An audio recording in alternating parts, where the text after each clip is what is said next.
வாழ்க வையகம், வாழ்க வையகம், வாழ்க வளமுடன். குரு வாழ்க, குருவே துணை. வேதாத்திரியம் வாழ்க வளமுடன். இன்று வரை தோன்றிய அனைத்து சித்தர்களும் மகான்களும் மற்றும் வேதாத்திரிய கோட்பாடுகளை அர்ப்பணிப்புணர்வோடு உணர்வாக்கிக் கொண்டிருக்கும் வேதாத்திரிய உள்ளங்களின் மதிநுட்பமும் குரு அருளோடு சூக்கமுமாய் சூழ்ந்து நாம் உய்வதற்கு துணை நிற்குமாறு என்று சங்கல்பித்துக் கொண்டு இன்றைய தவ நிகழ்வை இறைவணக்கம் மற்றும் குருவணக்கத்தோடு இனிதே துவங்குகின்றோம். இறைவணக்கம் பாட அருள்நெறி ஜமுனாராணி அம்மா அவர்களும், குருவணக்கம் பாட அருள்நெறி ஆனந்த் வெங்கடேஷன் ஐயா அவர்களையும் அன்புடன் அழைக்கின்றோம். வாழ்க வளமுடன். வாழ்க வையகம், வாழ்க வையகம், வாழ்க வளமுடன். குரு வாழ்க, குருவே துணை. இறை வணக்கம். எல்லாம் கொல்ல தெய்வமது எங்கும் உள்ளது நீக்கமர சொல்லால் மட்டும் நம்பாதே சுயமாய் சிந்தித்தே தெளிவாய் வல்லாய் உடலில் இயக்கமவன் வாழ்வில் உயிரில் அறிவுமவன் கல்லார் கற்றார் செயல் விளைவாய் காணும் இன்ப துன்பமவன் அவனின் இயக்கம் அணுவாற்றல் அணுவின் கூட்டு பக்குவம் நீ அவனில் தான் நீ உன்னிலவன் அவன் யார் நீ யார் பிரிவீது அவனை மறந்தால் நீ சிறியோ அவனை அறிந்தால் நீ பெரியோ அவனை ஒன்றாய் அறிந்த இடம் அறிவு முழுமை அது முக்தி அறிவு முழுமை அது முக்தி. நன்றிகளையா. வாழ்க வாழ்க வளமுடன். குரு வணக்கம்.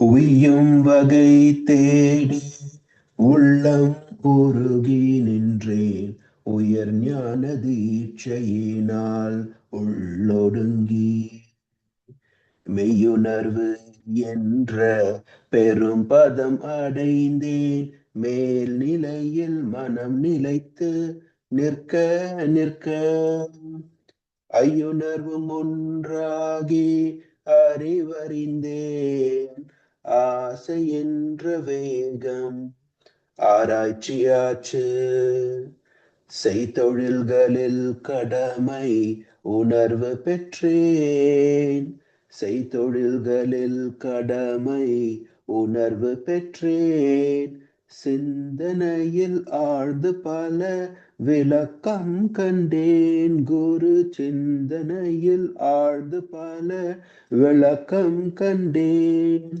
குருவே துணை குருவே துணை குருவே துணை குருவே துணை. வாழ்க வளமுடன் ஐயா. நன்றி. வாழ்க வளம்.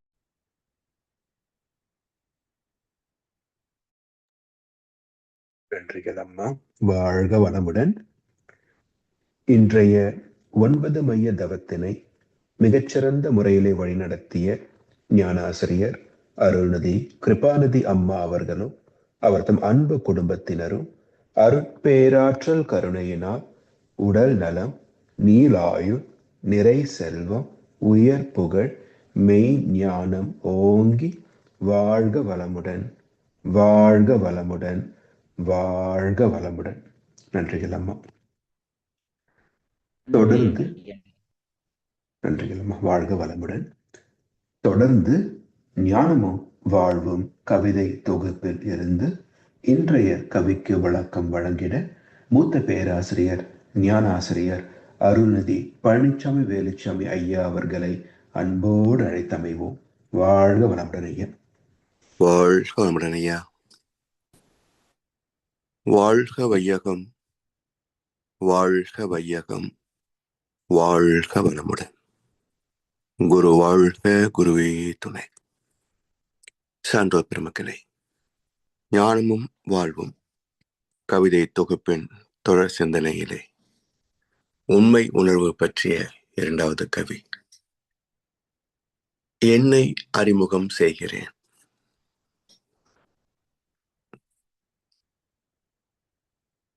யார் யாருக்கு அறிமுகம் செய்வது?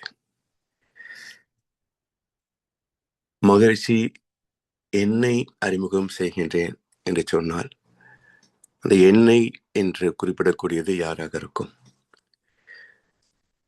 தூய்மை எனில் பழிச்செயல்கள் பதிவு நீக்கம், துன்ப அனுபவமாக இயற்கை நல்கும், ஆய்வு தனக்குள்ளாற்றி அகத்தே நிற்கும், அறிவொளியில் அறத்தின் நெறி விளங்கும், தேய்வு பெறும் பவவினைகள் இதை உணர்த்தும் திருவிளையாடற் குறிப்பே அன்பர் தோற்றல், ஓய்வு உள்ளத்தில் கொண்டு வாழ்த்தி வாழ்த்தி உளமகிழ்வை பழிப்போர்க்கு அளிப்போம்.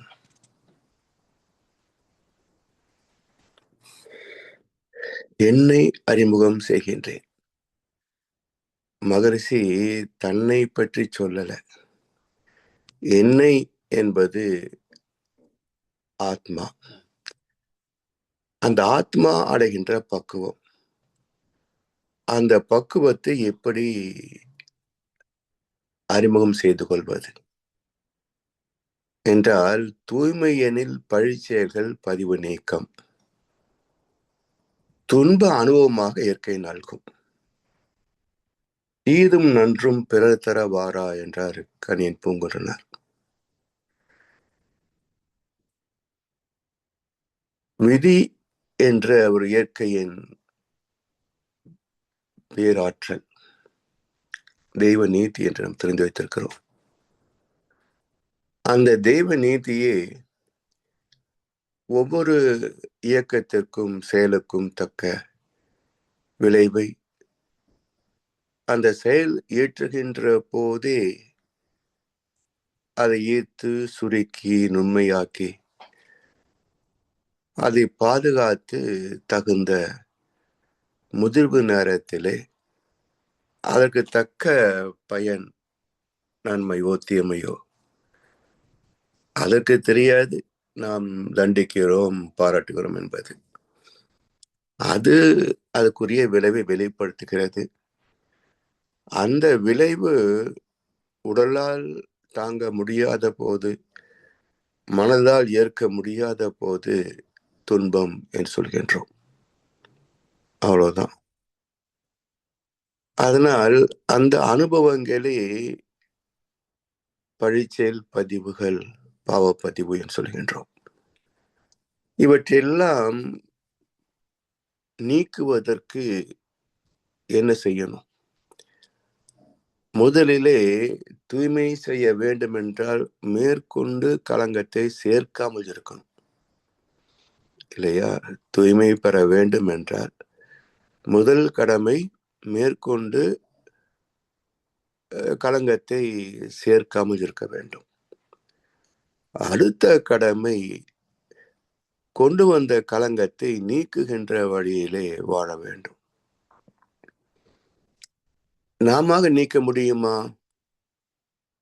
ஒவ்வொன்றாக எடுத்து நாம நீக்க முடியுமா என்றால் அது சாத்தியம் இல்லை. ஏனென்றால் நாம நினைவுகளை ஈர்க்கலாம். எதையோ கண்ட நிகழ்ச்சிகள் எல்லாம் மலரும் நினைவுகளாக ஓட்டிக்கொண்டிருக்கிறோமே, அதை செய்ய முடியும். உள்ளே என்ன பதிவு உள்ளது என்பதை ஈர்க்க முடியுமா? அறிய முடியுமா? அப்போ அது அடக்கம் பெற்றிருக்கும். எப்போது திரைக்கு வருகிறதோ அப்பதான் காண முடியும். திரைக்கு எப்போ வரும்? அதுக்கு தக்க சூழ்நிலைகள், எண்ணம், சொல், செயல் வந்து அதற்கு விளைவாக துன்பத்தை சந்திக்கின்ற போதுதான் தெரியும் இது ஏற்கனவே செய்த பாவத்தின் சம்பளம். அதை புரிந்து கொள்கின்ற போதுதான் நம்முடைய கையில ஒண்ணும் இல்லை. செய்கின்ற போதுதான் நம்முடைய கையில் உள்ளது. எதை உள்ளே போட வேண்டும் என்று தெரிந்து போடுகின்ற அறிவை இறைவன் நமக்கு தந்து விட்டான். ஆனா உள்ளே போன பிறகு எப்படி விழுங்கிய உணவை வெளியே துப்ப முடியாதோ அதே போல பதிந்த ஒன்றை நாம் எடுக்க முடியாது. அந்த மெச்சூரிட்டி டைம், அந்த முதிர்வு நேரத்தில் தான் அது வெளிப்படும். அதனால்தான் மனித வாழ்க்கை என்பதே எந்த ஒரு எண்ணமாக இருந்தாலும் எண்ணி துணிக கர்மம். துணிந்த பின் எண்ணுவோம், அப்புறம் பார்த்துக்கலாம், முதல்ல தொடங்கிடுவோம் என்பது எல்லா காரியங்களுக்கும் பொருந்தாது. அது எண்ணவில்லை என்றால் அது துன்பத்திலே தான் முடியும். மாற்று கருத்தை சொல்லவில்லை வள்ளுவர். துணிந்த பின் எண்ணுவோம் என்பது இழுக்கு மட்டுமே என்று விட்டார். அதனால் புதிதாக களங்கத்தை சேர்த்து கொள்ளாமல் இருக்க வேண்டும் என்றார். ஒவ்வொரு எண்ணம், ஆசை, எதிர்பார்ப்பு எதுவாக இருந்தாலும் அதை ஆய்ந்து பார்த்துதான் செயல்படுத்துவதா வேண்டாமா என்று முடிவு செய்த பிறகுதான் செயல்படுத்த வேண்டும்.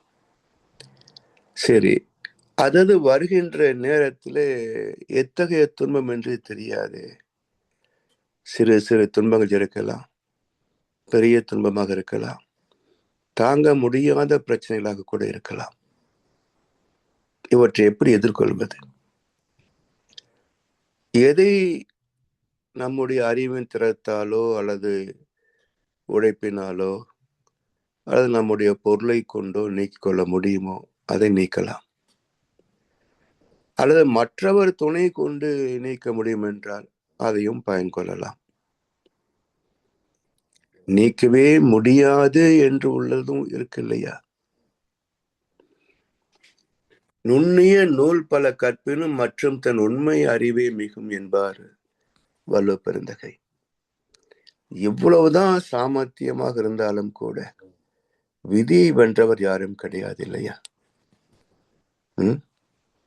விதியை வென்றவர் யார் இருக்காங்க? விதி வழி வாழ்க்கை தான். மதி வழி தவறுகள் வேணா செய்யலாம், மதி வழி தவறுகளை தவிர்த்து கொள்ளலாம், திருத்த முடியாது. விதி வழி வாழ்க்கை தான். அந்த விதியைத்தான் தன்வினை முன்வினை என்று இரண்டாக பிரித்து வைத்திருக்கிறார்கள். எனவே இவற்றை எந்த வகையிலே நாம விரும்பி நீக்கிக் கொள்ள முடியாது. வருகின்ற போதும் இந்த இரண்டு வகையிலையும் அதை சமன்படுத்திக் கொள்ளவில்லை, நாம தாங்க முடியல, மற்றவருக்கும் துணை இல்லை, அப்போ வேறு வழியே இல்லை, அனுபவித்து தீர்ப்பதை தவிர வேறு வழி இல்லை என்ற நிலை வருகின்ற போது அதை தாங்கும் சக்தியை அளிப்பது தவம். சாதாரண மனிதர்களை காட்டிலும் தவம் செய்தவர்களுக்கு என்ன சிறப்பு என்றால், விருப்பு வெறுப்பு இரண்டையும் சமமாக பாவிக்கக்கூடிய மனப்பக்குவம் வந்துவிடும். பிறப்போ இறப்போ, பிறப்பினால் மகிழ்வதும் இல்லை, இறப்பினால் துக்கப்படுவதும் இல்லை. அப்ப இரண்டையும் ஏற்றுக்கொள்ளக்கூடிய மனப்பக்குவம், meditation makes the mind receptive to reality என்று சொல்வார்கள். யதார்த்த வாழ்க்கை, சுகமோ துக்கமோ என்னவோ, ஏற்றுக்கொள்ளக்கூடிய சகித்துக் கொள்ளக்கூடிய மன வல்லமையை தருவது தவம். அதனால் தவத்தில் தேர்ந்தவர்கள் எளிதில் உணர்ச்சி வசப்படுவது இல்லை. அதனால் பல பிரச்சனைகள் தவிர்க்கப்படும், வருகின்றவையும் சமாளித்துக் கொள்ளப்படும். இப்படி தூய்மை எனில் பழிச்செயல் பதிவு நீக்கம் துன்ப அனுபவமாக இயற்கை நல்கும். சரி, இயற்கை ஏன் துன்பப்படுத்துகிறது நம்மை என்றால், சைவ சித்தாந்தத்துல ஒரு அற்புதமான கருத்து சாமிஜி சொல்வது போலவே இயற்கை அல்லது இறைநிலை அன்பும் கருணை மிக்கதுதான். அதை தண்டிக்கின்ற சினம் எங்க இருக்கு? அன்பும் கருணையில சினம் இருக்குமா? வெறுப்பு இருக்குமா? அப்ப தண்டிப்பது எப்படி? எனவே தண்டித்தல் என்பதே தவறான சொல். தெய்வம் யாரையும் சோதிப்பதும் இல்லை, யாரையும் தண்டிப்பதும் இல்லை. இதுதான் தெய்வத்தை பற்றிய சரியான புரிதல். அப்ப கஷ்டம் வருதே. யார் செய்தது? நாம செய்தது. முதல் காரணம் நாம செய்தது. சரி, இறை மன்னிச்சிருக்கலாம் இல்லையா? இறைவன் மன்னிக்க தெரியாது. யார் சொன்னாங்க இறை மன்னிப்பான்னு? ஞானிகள் சொன்னாங்களா? யாரோ பூசாரி சொன்னாங்க, மதவாதிகள் சொல்றாங்க. அதை நம்பி தைரியமா இறை மன்னிச்சிருவான்னு துணிந்து தவறுகளை செய்கிறீர்கள். இறை மன்னிப்பான்னு யார் சொன்னாங்க? ஞானிகள் சொல்லலையே, மறை நூல்கள் சொல்லலையே. சரி, இறைவனுடைய அந்த அன்பும் கருணையும் எப்படி நம்மை சுத்தப்படுத்துகிறதுன்னு பாருங்க. அதை சைவ சித்தாந்தம் 2 வார்த்தைகளிலே சொல்லும். அறக்கருணை, மரக்கருணை என்று 2 வார்த்தைகளை பயன்படுத்தும். இறைவனின் அன்பு, ஓகே, அன்பே சிவம். கருணை தான் உலகத்தை காத்து கொண்டிருக்கிறது. அந்த கருணையில 2 வகை பிரிக்கிறது.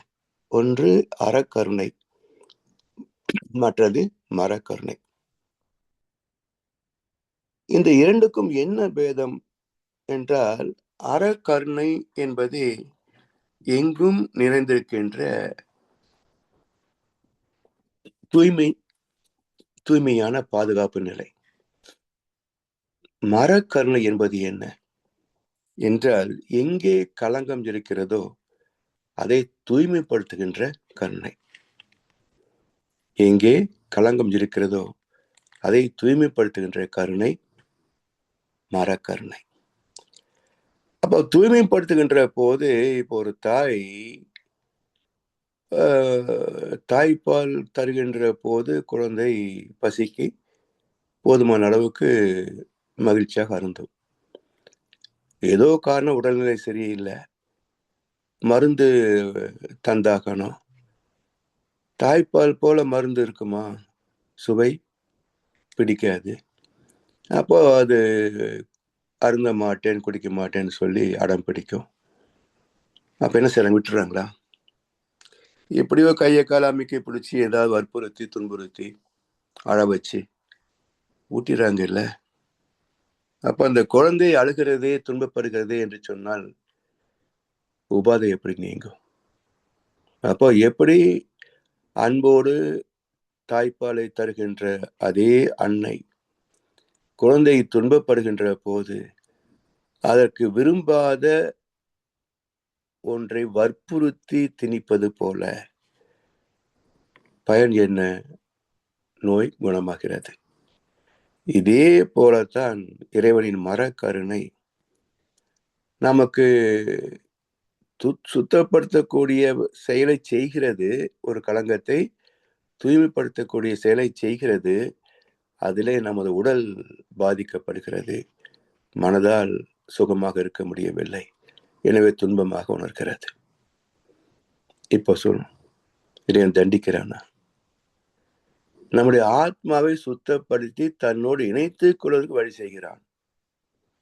அதனால பைபிள் என்ன சொல்லும்? துன்பப்படுபவர்களே ஆசீர்வதிக்கப்பட்டவர்கள். ஏன்னா இறைவன் அவர்களை தன் வசப்படுத்துகின்றான், தன்னை நோக்கி இருக்கிறான்.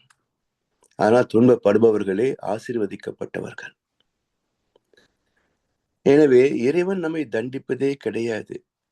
தண்டிக்கின்ற குணம், வில்லத்தனம் இறைவனிடத்திலே கிடையாது. அதனால் அது மரக்கருணை. சுத்தப்படுத்துகின்ற போது நம்ம கொஞ்சம் வலிக்குது, அவ்வளவுதான். அப்போ நெட் ரிசல்ட், விளைவு என்ன, பயன் என்ன என்று சொன்னால் நம்முடைய ஆத்மா தூய்மை பெறுகிறது. எனவே தூய்மை எனில் பழிச்செயல்கள் பதிவு நீக்கம், துன்ப அனுபவமாக இயற்கை நல்கும். ஆய்வு தனக்குள் ஆற்றி அகத்தே நிற்கும்.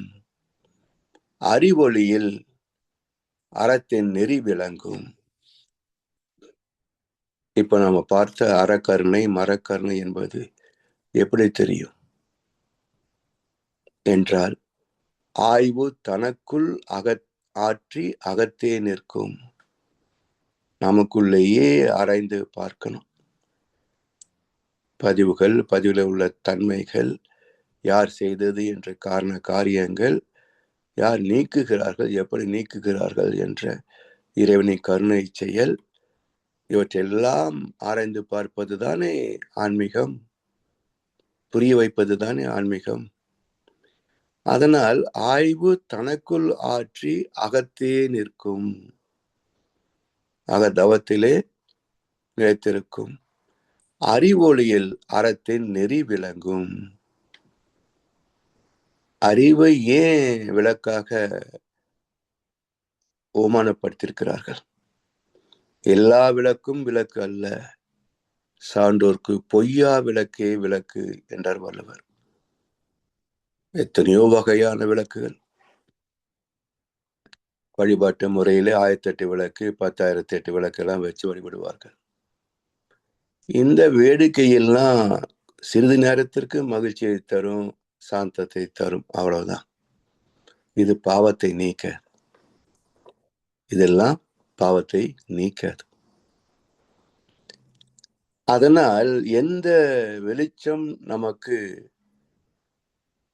இந்த இன்பத் துன்பத்திற்கான காரண காரியங்களை நீக்கி துன்பத்திலிருந்து எவ்வளவு விரைவில் வெளிப்படுவது என்ற வழியை காட்டும் என்றார். அதான் அறிவொளி, அறிவின் ஒளி. அப்ப அறிவு வெளிச்சமா இருக்குமா என்றால், அறிவு வெளிச்சம் இல்லை, அறிவு இருள் தான். பிறகு ஏன் அதை ஜோதியாக வள்ளல் பெருமான் குறிப்பிட்டார்? எல்லா மதங்களும் அதை விளக்கு ஏற்றுகின்றன, மெழுகுவர்த்தி ஏற்றுகின்றன என்றால், அறியாமை என்ற இருளை போக்குவது என்பதை காட்டுவதற்காக தான் விளக்கு ஏற்றுவது. அப்ப அறியாமை நீக்கிவிட்டோமா, விளக்கு ஏற்றிடும். தினமும் காலையில சுவாமி கிட்ட விளக்கு ஏற்றிடுறோம். அதே போல மாலையில விளக்கேத்திட்டியா, ஓ ஏத்தியாச்சு. ஆனா இருள் போச்சா, அது அங்கேயே தான் இருக்குது. அப்ப எந்த விளக்கை ஏத்தி என்ன பண்றதுங்க? நல் அக விளக்கது நமச்சிவாயமே என்பார்கள். நல் அக விளக்கது நமச்சிவாயமே. அப்ப வெளியே விளக்கேற்றி பிரயோஜனம் இல்லை, உள்ள விளக்கேற்றணும். ஆன்மீக விளக்கு, அந்த விளக்கு ஏற்றினாதான் வாழ்க்கையிலே உள்ளுணர்வாகவே எல்லாம் விளங்கும். அதனால் ஆய்வு தனக்குள் ஆற்றி அகத்தே நிற்கும் அறிவு ஒளியில் அறத்தின் நெறி விளங்கும். தெய்வத்தின் நீதியின் கருணை விளங்கும். இறைவன் தண்டிப்பதே இல்லை என்ற பெரும் கருணை புரியும். அப்ப இறைவனை எவ்வளவு போற்றுகிறார்கள் என்றால், இறைவனுடைய கருணை மட்டுமே, தண்டனையே கிடையாது அவனுடைய இயல்பு என்பதை அறிகின்ற போது இறைவனை போற்றினார்கள். அகத்தே இறைவனை கண்ட ஞானிகள். அவர்கள் எழுதி வைத்ததை சொல்லி வைத்ததை நாம போற்றி போற்றி போற்றிட்டு இருந்தா இது அதுக்கு சமமாகுமா? திருவாசகத்திற்கு உருகார், ஒரு வாசகத்திற்கும் உருகார்னு சொல்றதுக்கு எதுகை மோனை நல்லா இருக்குது. ஆனா படிக்கும்போது என்ன உருகுது? என்ன உருகணும்? பக்தி பெருக்கில் எந்தன் ஊன் உருக, அந்த பரவசத்தில் உள்ளே உயிர் உருக, சக்தியெல்லாம் திரண்டு சிவம் பெருக, சித்தமெல்லாம் எனக்கு சிவமயமே. அங்க உருகணும். வெறும் கண்ணில் தண்ணி வருது, ஏதோ பெரிய ஆனந்த கண்ணீர் வருது, இதெல்லாம் உணர்ச்சி நிலை. இதெல்லாம் உணர்ச்சி நிலை. அல்லது மிக ஆழ்ந்து போய்விட்டால் திணிவு நிலை. கண்களிலே ஆற்றல் தேக்கம் அடைகின்ற போது அது நீராக மாறும். எனவே இந்த ஆய்வு தனக்குள் ஆற்றி அகத்தே நிற்கும் அறிவொளியில் அறத்தின் நெறி விளங்கும். தேய்வு பெறும் பவவினைகள் இதை உணர்த்தும் திருவிளையாட குறிப்பே அன்பர் தோற்றல். இதுதான் மகசை. யார் என்றால் தன்னை தூய்மை செய்து கொண்ட ஒரு பரிசுத்தமான ஆத்மா. அது எப்படி அறிந்து கொள்வது என்றால் பொறாமைதான். சொத்து சேர்ந்தா மட்டும்தான் பொறாமை வருமா என்ன? அடுத்தவன் கார் வாங்கினா மட்டும்தான் பொறாமை வருமா என்ன? நம்மால் ஆன்மீகத்தில் மேன்மை பெற முடியவில்லையே என்பது ஒரு வகையில பொறாமை தானே. அதனால சொல்லுவாங்க, நீ இந்த மாற்றத்துக்கு போன என்னத்தாச்சு, எப்ப பார்த்தாலும் அது இதுன்னு சொல்றாங்க இல்ல. அப்ப அது என்ன குறிப்பு? அப்ப தன்னால் இயலவில்லையே என்று ஆத்மாவின் ஆதங்கம். அவனுடைய மனதினுடைய ஆதங்கம் இல்லை, அவனுடைய ஆத்மாவின் ஆதங்கம். என்னத்தை சம்பாதிச்சு என்னத்தை அனுபவிச்சு என்ன சுகத்தை கண்டேன் போன்னு கேட்குதே, அந்த ஆத்மாவின் ஆதங்கம் அது. அதனால அதை எப்படி வெளிப்படுத்துறாங்க? மாற்றத்துக்கு 5 ஆச்சு அப்படின்னு இழிவுபடுத்துவது போல பேசுறாங்க பாருங்க. அதைத்தான் சாமின்னு சொல்றாங்க, இந்த தேய்வு பெறும் பவ வினைகள். அப்போ ஆத்மா தூய்மை பெறுகிறது. இதை உணர்த்தும் திருவிளையாட குறிப்பே அன்பர் தோற்றல். அன்பர்கள் தோற்ற மாட்டாங்க, தூற்றுபவர்களும் அன்பர்களேன்னு அர்த்தம். அன்பர் தோற்றுவாங்களா மகரிஷிய? அப்ப என்ன அர்த்தம்? தூற்றுபவர்களும் எனது அன்பர்களேன்னு அர்த்தம். ஓய்வு உளத்தில் கொண்டு வாழ்த்தி வாழ்த்தி மனச அந்த சுறு சொற்களால் வார்த்தைகளால் பந்தப்படுத்த விடாமல் மனதை ஓய்விலே வைத்து அமைதியிலே வைத்து வாழ்த்தி வாழ்த்தி உள மகிழ்வை பழிப்போர்க்கு அர்ப்பணிப்போம். உள மகிழ்வை பழிப்போர்க்கு அர்ப்பணிப்போம். அப்ப நம்முடைய மகிழ்ச்சி அவர்களும் பெற வேண்டும் என்று வாழ்த்துதல். இன்னா செய்தார்க்கும் இனியவே செய்யாக்கால் என்ன பயத்ததோ சார்பு என்றார் வள்ளுவர். அதுபோல யார் துன்பப்படுத்துகிறார்களோ அவர்களுக்கும் நன்மையே செய்யவில்லை என்றால் நாம் பக்குவப்பட்டு விட்டோம் என்பதற்கு அர்த்தமே இல்லை. இது எல்லாமே உரை கற்கள். நம்முடைய ஆத்மா தூய்மை பெற்றிருக்கிறது என்பதை உரசி பார்ப்பதற்கான உரை கற்கள். அதனால் இன்னா செய்தார்க்கும் இனியவே செய்யாக்கால் என்ன பயத்ததோ சால்பு. நன்மையை பிறக்கழித்து நட்டத்தை தான் ஏற்று இன்புறுவார் ஈசன் நிலை உணர்ந்தோர் என்பார் மகர்ஷி அவர்கள். பாஞ்சாலி உன்னிடத்தில் சேலை கேட்டான், அந்த பார்த்தனவன் உன்னிடத்தில் கீதை கேட்டான். நான் இருக்கும் நிலையில் உன்னை என்ன கேட்பேன், இன்னும் நன்மை செய்து துன்பம் வாங்கும் உள்ளம் கேட்பேன் என்றார் கண்ணதாசன். அவருடைய வாழ்க்கையும் அப்படித்தான். அவர் யாருக்கும் துன்பம் செய்யல, ஆனா எத்தனை பேர் அவரை துன்பப்படுத்தினாங்க, நட்டப்படுத்தினாங்க. அதனால அந்த வார்த்தை வந்தது, இன்னும் நன்மை செய்து துன்பம் வாங்கும் உள்ளம் கேட்பேன்.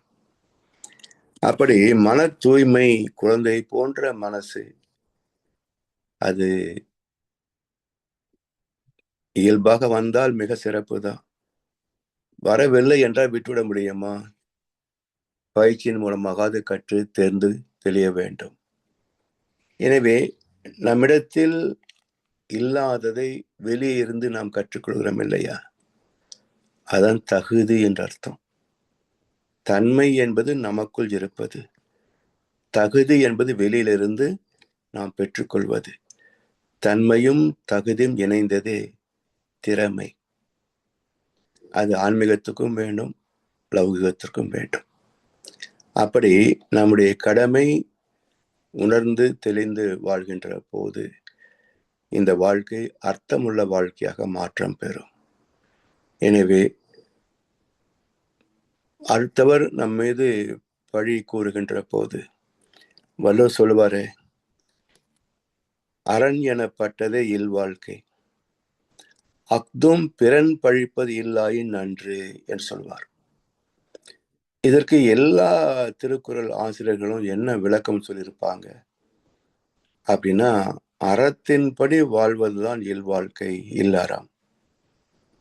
அது கூட பிறர் பழிக்காதபடி இருப்பது சிறப்பு அப்படிம்பாங்க. இது கேட்கறதுக்கு கொஞ்சம் புரிஞ்ச மாதிரி இருக்கும்.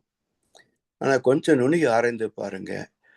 அறம் என்பது ஒழுக்கம், கடமை, ஈகை. ஒழுக்கம், கடமை, ஈகை. ஈகை என்பது பிறருடைய துன்பத்தை நீக்கக்கூடிய கருணை செயல். பொருளால், உழைப்பால், அறிவுரையால். ஒழுக்கம் என்பது தனக்கோ பிறருக்கோ தற்காலத்திலேயோ பிற்காலத்திலேயோ உடலுக்கோ மனதுக்கோ நன்மையே தருகின்ற எண்ணம், சொல், செயல். இப்படி வாழ்பவர்களை யாராவது குறை சொல்ல முடியுமா? பழி பேச முடியுமா?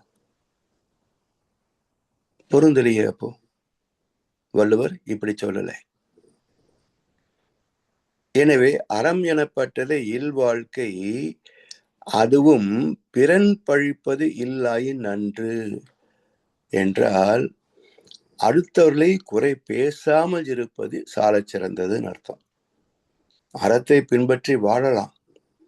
அதற்கே அழகு சேர்ப்பது என்ன என்றால் அடுத்தவர் செய்கின்ற தவறுகளை பார்த்து அதை விமர்சனை செய்யாமல் இருப்பது, குறை சொல்லாமல் இருப்பது, அவர்களை துன்புறுத்தாமல் இருப்பது. அது அறத்திற்கே அணி சேர்க்கும். அதனால் அரண் எனப்பட்டது இல்வாழ்க்கை, அஃதும் பிறன் பழிப்பது இல்லாயின் நன்று. இப்படி நம்மை நாம் மேன்மைப்படுத்திக் கொள்வது தூற்றலுக்கும் வாழ்த்துக்களும், போற்றலுக்கும் தூற்றலுக்கும் வாழ்த்துக்களே கூறி, மறை விளக்கும் உயர் வாழ்வை மதித்து ஒழுக்கம் காத்து மயக்கம் நீங்கி வாழ்க.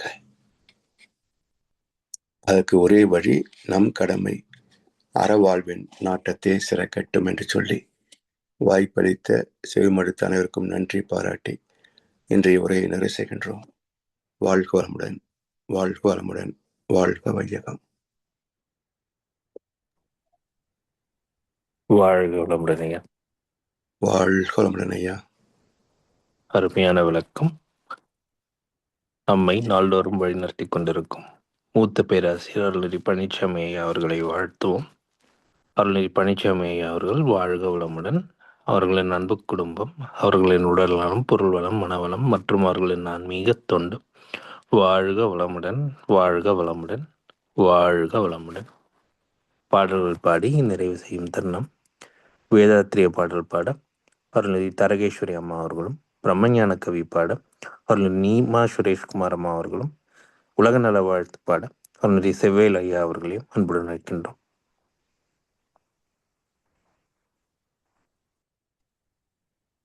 வாழ்க வையகம், வாழ்க வையகம், வாழ்க வளமுடன். வேதாத்திரிய கவி. போரில்லா நல்லுலகம், பொருள் துறையில் சமநீதி, நேர்மையான நீதிமுறை, நிலவுலகு கோராட்சி, சீர் செய்த பண்பாடு, சிந்தனையோர் வழிவாழ்வு, சிறப்புணர்ந்த பெண்மதிப்பு, தெய்வ நீதி வழிவாழ்தல், தேர் திருவிழா தவிர்த்தல், சிறுவர்கட்கே விளையாட்டு, செயல் விளைவு உணர்கல்வி, சீர்காந்த நிலை விளக்கம், பார் முழுதும் உணவு நீர் பொதுவாக்கல், பல மதங்கள் பல கடவுள் பழக்கம், ஒழித்து உண்மை ஒன்றை தேர்ந்திடுதல். நன்றி. வாழ்க வளமுடன். வாழ்க வையகம், வாழ்க வையகம், வாழ்க வளமுடன். குரு வாழ்க, குருவே. தமிழ்ஞான கவி. இறைவெளியே தன்னிருக்க சூழ்ந்தழுத்தும் ஆற்றல், இதன் திணிவு மடிப்பு விழ சுழலும் நுண் விண்ணாம், நிறைவெளியில் விண் சுழல நெருக்குகின்ற உரசல், நிலைவெளியில் எழுப்புகின்ற நேரலைகள் காந்தமாம், மறைபொருளாம் காந்தம் தன் மாத்திரைகள் ஐவகை, மலைக்காதீர் விண்கூட்டம் மாபூதம் ஐந்துமாம், முறையாய காந்த அலை மனமாம் உயிருடல்களில் மதி உயர்ந்து உண்மை பெற மா பிரம்ம ஞானமாம் மா பிரம்ம ஞானமாம். நன்றிகளுங்க ஐயா. வாழ்க வளமுடன். வாழ்க வையகம், வாழ்க வையகம், வாழ்க வளமுடன். உலகமெல்லாம் பருவமழை ஒத்தபடி பெய்ய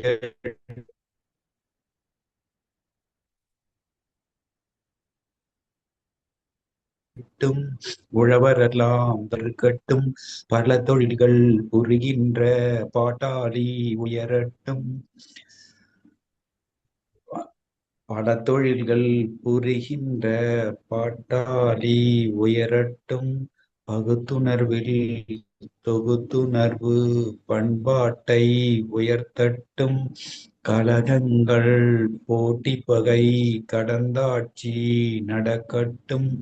கல்லாமை கடன் வறுமை கலகங்கள் மறையட்டும். நலவாழ்வை அளிக்கும் மெய் ஞான ஒளி வீசட்டும். நம் கடமை அறவாழ்வில் நாட்டத்தே சிறக்கட்டும். நம் கடமை அறவாழ்வில் நாட்டத்தே சிறக்கட்டும். நம் கடமை அறவாழ்வில் நாட்டத்தே சிறக்கட்டும். வாழ்க வையகம், வாழ்க வையகம், வாழ்க வளமுடன். மிக்க நன்றி ஐயா. வாழ்க வளமுடன். இன்றைய தவத்தில் கலந்து கொண்டிருப்பவர்கள் தவத்தை வழிநடத்திய நச்சிந்தனை வழங்கிய பாடல்கள் பாடிய அனைவரும் வாழ்க வளமுடன். அவர்களின் நட்பு குடும்பம், அவர்களின் உடல் நலம், மனவளம், பொருள் வளம், அருள் தொண்டு, ஆன்மீக தொண்டு, வாழ்க வளமுடன், வாழ்க வளமுடன், வாழ்க வளமுடன். இத்துடன் இன்றைய கலை நிகழ்வு மகிழ்வோடும் நிகழ்வோடும் இனிதே நிறைவு பெறுகிறது. இறையர்களும் ஒருவரும் நம் அனைவரையும் எப்பொழுதும் சூழ்ந்திருந்து நம்ம இந்த இறைநிலை உலக பயணத்திலே சிறந்த முறையினை வழிநடத்தட்டும் என அனைவரையும் வாழ்த்தி வணங்கி நன்றி கூறி அணுகிறோம். வாழ்க வையகம், வாழ்க வையகம், வாழ்க வளமுடன்.